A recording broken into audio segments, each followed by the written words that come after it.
reprend la partie pour savoir qu'est-ce qui s'est passé, pourquoi les Arabes aujourd'hui ils sont plus noirs. On essaie de savoir où ils sont les Arabes. On essaie de savoir qu'est-ce qui s'est vraiment passé dans le passé. Il faut savoir que les Juifs ils ont été maudits. Pour quelle raison? Parce qu'ils se sont détournés des lois de l'Éternel, des lois du Créateur. Ils ont été maudits pour ça. Il se peut aussi que les Arabes ils ont eu la même malédiction. Mais pour être sûr, on cherche des preuves. On ne cherche pas à dire des conjectures sans preuves. On essaye de parler avec preuves. Car le Créateur, il aime ceux qui ramènent les preuves. Et il n'aime pas quand on parle sans preuve. Et qu'on mente sur lui. Et ça peut devenir un péché. On va donc prendre la sourate Yassine du Coran. Au nom de Dieu, le tout miséricordieux, le très miséricordieux. Yassine. Par le Coran plein de sagesse, toi, Mohammed, et certes du nombre des messagers sur un chemin droit. C'est une révélation de la part du Tout-Puissant, du Très Miséricordieux, pour que tu avertisses un peuple dont les ancêtres n'ont pas été avertis. Ils sont donc insouciants.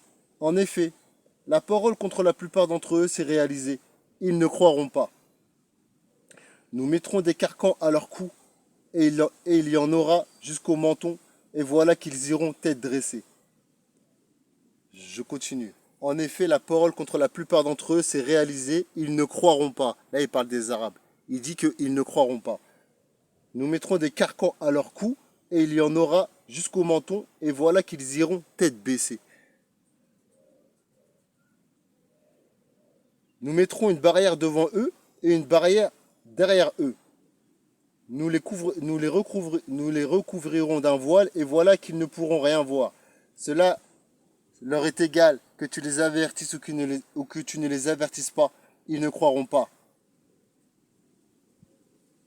Ils ne croiront pas. C'est clair. En gros, tout le monde a compris ce qu'il y a écrit dedans. Mais qu'est-ce que ça veut dire? Nous mettrons des carcans à leur cou et il y en aura jusqu'au menton. Et voilà qu'ils iront tête dressée. Pour comprendre ça, on va prendre, si Dieu le veut, la Torah, Deutéronome chapitre 28. Les malédictions, verset 15.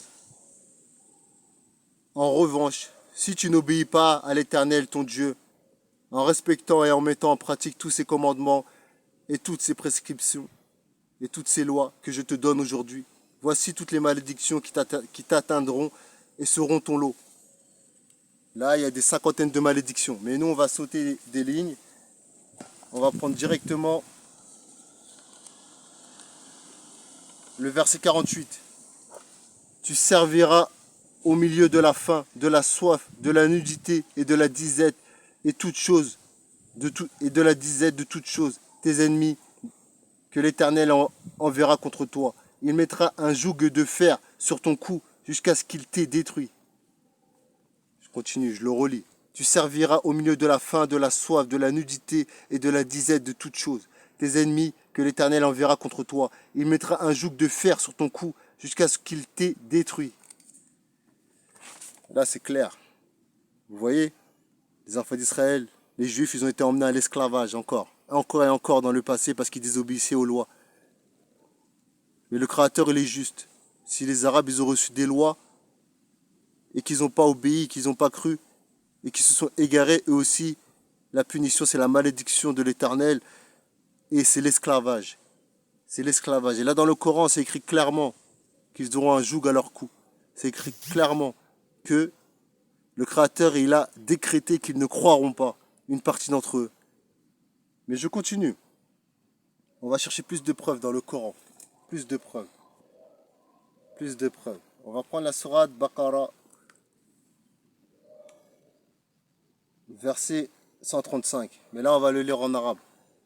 Parce que c'est le sens qu'on cherche, le sens des mots. Parce qu'il y en a beaucoup, ils aiment jouer avec le sens des mots. وقالوا كونوا هودا أو نصارى تهتدوا قل بل ملة إبراهيم حنيفا وما كان من المشركين قولوا آمنا بالله وما أنزل إلينا وما أنزل إلى إبراهيم وإسماعيل وإسحاق ويعقوب والأسباط وما أوتي موسى وعيسى وما أوتي النبيون من ربهم لا نفرق بين أحد منه ونحن له مسلمون فإن آمنوا بمثل ما آمنتم به فقد اهتدى وإن تولوا فإنما هم في شقاق فسيكفيكهم الله وهو السميع العليم صبغة الله ومن أحسن من الله صبغة ونحن له عابدون. Ils ont dit, soyez juifs ou chrétiens, vous serez donc sur la bonne voie. Dis non, mais nous suivons la religion d'Abraham, le modèle même de la droiture, et qui ne fut point parmi les associateurs. Dites, nous croyons en Allah et en ce qu'on nous a révélé, et en ce qu'on a fait descendre vers Abraham et Ismaël et Isaac et Jacob et les tribus, et en ce qui a été donné à Moïse et à Jésus, et ce qui a été donné aux prophètes venant de leur Seigneur. Nous ne faisons aucune distinction entre eux, et c'est à lui que nous sommes tous soumis. Alors s'ils croient à cela même à quoi vous croyez, ils seront certainement sur la bonne voie. Et s'ils s'en détournent, ils seront certes dans la division. Shiqaq, dans la division, dans la séparation, dans la dispute. On va traduire comme ça. Alors, Allah te suffira contre eux. Il est l'audient, l'omniscient. Ensuite, il y a écrit Sibratallah.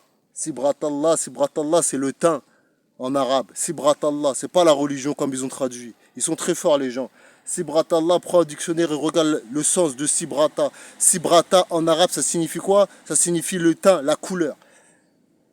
Et qu'est-ce qu'il dit le créateur là? Écoute bien ce qu'il dit. Sibratallahi wa man ahsanu minallahi sibrata wa nahnu lahu abidun. Il dit la couleur d'Allah. Quelle est la meilleure couleur qu'Allah? Quelle est la meilleure couleur pour Allah? Quelle est la meilleure couleur pour Allah? C'est ça qu'il dit. Sibratallah. Pourquoi il parle des prophètes? Il parle de Isaac, il parle de Ismaël, il parle de tous. Et après il parle de la couleur de peau. Qu'est-ce que ça a à voir? Qu'est-ce que ça a à voir? En gros, quelle est la couleur qu'Allah il a préférée? Est-ce qu'il y a une couleur des prophètes? Est-ce que les prophètes, ils avaient tous la même couleur? Ça, c'est ce que ça veut dire. Mais pourquoi vous avez traduit par religion? La religion d'Allah. Il n'y a pas écrit religion, il y a écrit Sibrata. Pourquoi vous jouez avec les mots? Sibrata, c'est le teint, c'est la couleur. La couleur. Craignez le créateur et arrêtez de interpréter les paroles. Il y a écrit Sibrata, traduit comme c'est écrit. Il n'y a pas écrit religion. Sibrata, c'est la couleur, c'est le teint de la peau. Pourquoi il parle de ça? Parce que dans le passé, il y a eu un problème avec la couleur. Les gens, ils ont envié les Juifs, ils ont envié les Arabes. Ils ont envié les Arabes parce qu'ils avaient la couleur de peau noire. Et ils les ont remplacés aujourd'hui. Les gens, ils les ont remplacés. Il y en a, ils se font passer pour des Arabes, et il y en a, ils se font passer pour des Juifs. Et ça, c'est des mensonges. Car c'est dit clairement que un joug, il a été mis, des carcans, ils ont été mis au cou des Arabes. Ils ont été emmenés à l'esclavage aussi. C'est écrit dans la Sourate Yassine. Comme qui? Comme les Hébreux, comme les enfants d'Israël. Les Juifs, la tribu des Juifs, elle a été emmenée où? En esclavage aussi. C'est écrit. Donc pourquoi aujourd'hui, Allah, le Créateur, il nous parle de la couleur de peau dans le Coran, en disant quelle est la couleur de peau en parlant de ses prophètes?